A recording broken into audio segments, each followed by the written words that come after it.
क्रिस्त में प्यारे भाइयों और बहनों, आप सबों को जय यीशु। आज ये पास्का काल का 5वां इतवार है। आज का सुसमाचार saint John chapter 14 verses 1 to 12। आज का सुसमाचार का सारांश है, तुम्हारा जी ना घबराए, तुम्हारा जी ना घबराए। Do not let your heart be troubled.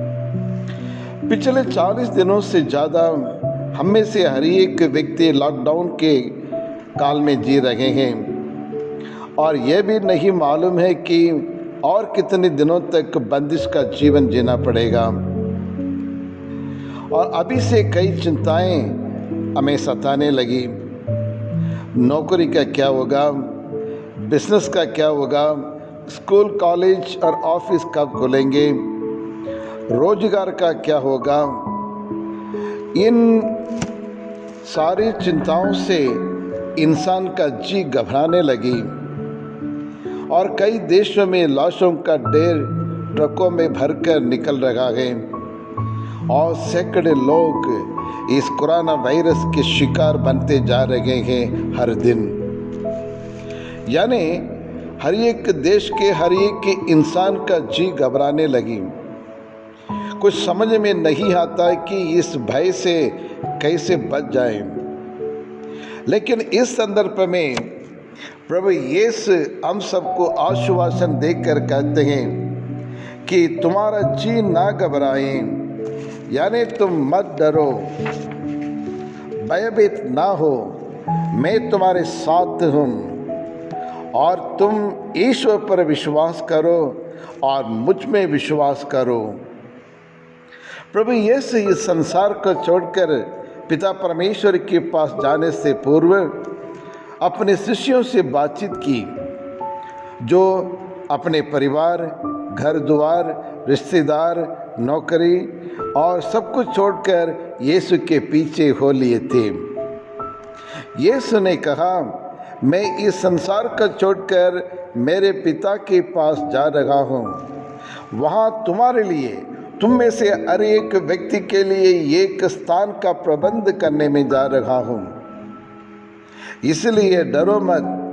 प्रबंध करने के बाद फिर मैं इस संसार में आऊँगा और साथ साथ तुम्हें भी मेरे साथ उस जगह पे ले जाऊँगा।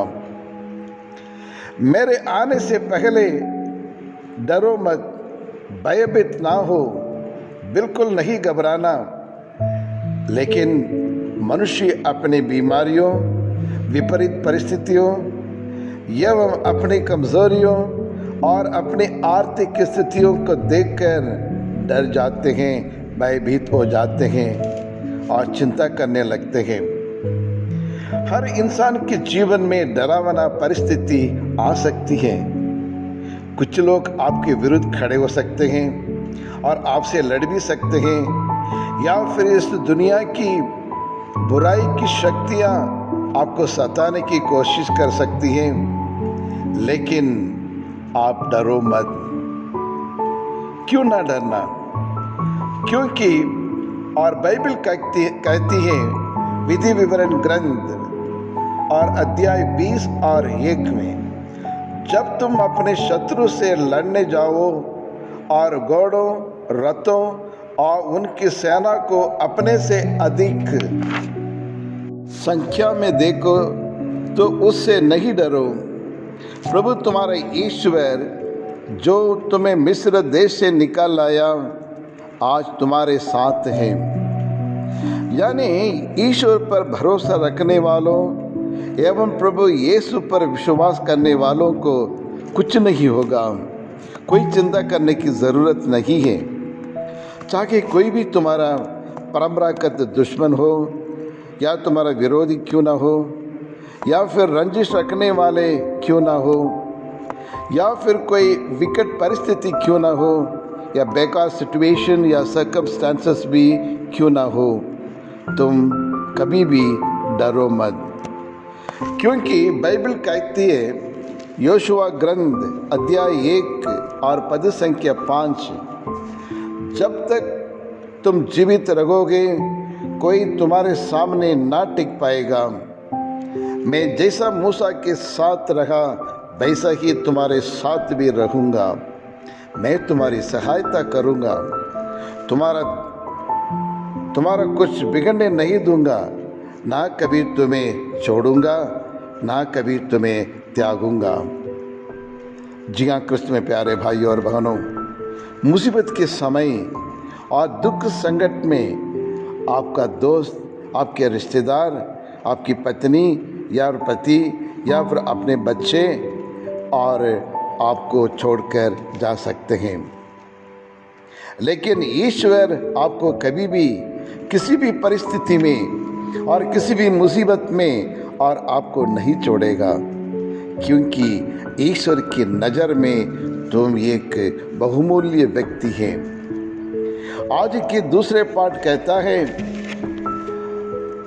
दूसरा पेतरुस अध्याय 2 पद संख्या 4 से 9, आप लोग चुने हुए वंश हैं, आप एक साधारण व्यक्ति नहीं हैं। आप लोग चुने हुए वंश हैं, राजकीय राज वर्ग हैं, पवित्र राष्ट्र तथा ईश्वर के निजी प्रजा, जिससे आप उसके महान कार्यों को बखान करोगे।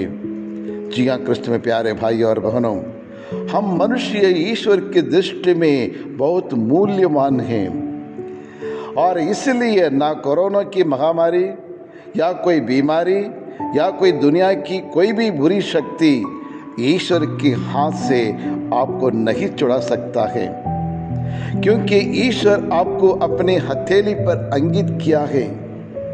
क्या तुम इस पर विश्वास करते हो?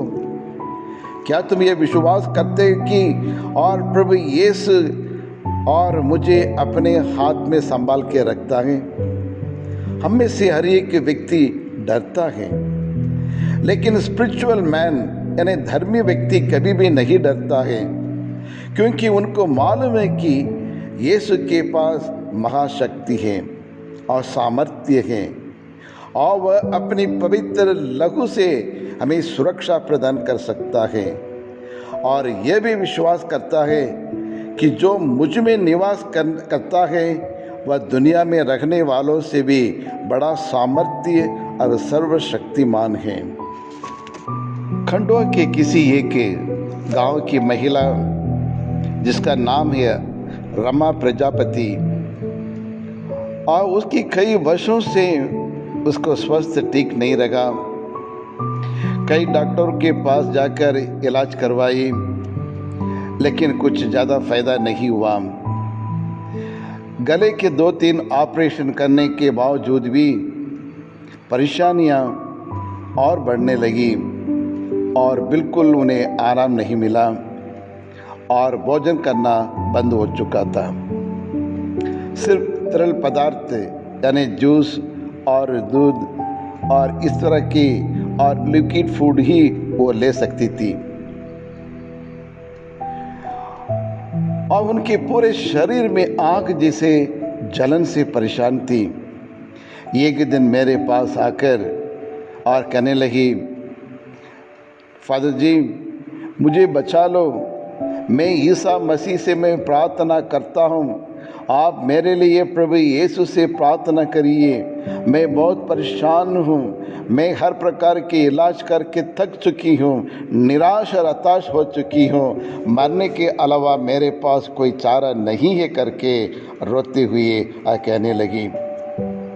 और लेकिन मैं प्रभु यीशु पर विश्वास करती हूँ, मैंने प्रभु यीशु के बारे में सुना हूँ, मैं भले हिंदू हूँ लेकिन प्रभु यीशु पर मैं विश्वास करती हूँ, क्योंकि प्रभु यीशु और मुझे चंगा कर सकता है, और इसीलिए इस आशा के लेकर मैं आपके पास आया हूँ, और इस बीमारी से पूर्ण रूप से चंगाई प्राप्त करके मैं प्रभु को धन्य करना चाहती हूँ करके मेरे पास आए। और उनके विश्वास को देखते हुए उनके सिर पर हाथ रखकर प्रभु यीशु के नाम से, प्रभु यीशु के पवित्र लहू के नाम से प्रार्थना करते रहा, और साथ साथ पवित्र आत्मा की अग्नि उनके ऊपर उतरने लगी। और बोल उठी, हे प्रभु यीशु, तुझे मैं धन्यवाद देती हूँ, आपने मुझे चंगाई प्रदान किया है और ये पूरे शरीर के सारे जलन और दर्द अब मिटते जा रहा है। मैं महसूस करती हूँ प्रभु, मैं आपको धन्यवाद देती हूँ परमेश्वर, तुझे मैं धन्यवाद देती हूँ करके और चिल्लाने लगी। और आज वह प्रभु यीशु के कारण, प्रभु यीशु के गांव के द्वारा आज भले चंगे होकर आज अच्छी तरह से रोटियां खाने लगी, अच्छे भोजन करने लगी। और इतना ही नहीं, जो ईश्वर ने उनके लिए किए चमत्कार किए हैं उसके बारे में जाकर अन्य लोगों को बोलकर अन्य लोगों के प्रभु यीशु के पास लाने लगी और उनका विश्वास दृढ़ और पक्का होने लगी। जी हाँ कृष्ण में प्यारे भाइयों और बहनों, और इस रमा के समान ना डरते हुए प्रभु यीशु पर विश्वास करते हुए, पिता परमेश्वर पर विश्वास करते हुए और अपने जीवन को उनके हाथों में सौंप दे तो प्रभु निश्चित रूप से आपके परिवार में और आपकी भी चंगाई प्रदान करेंगे।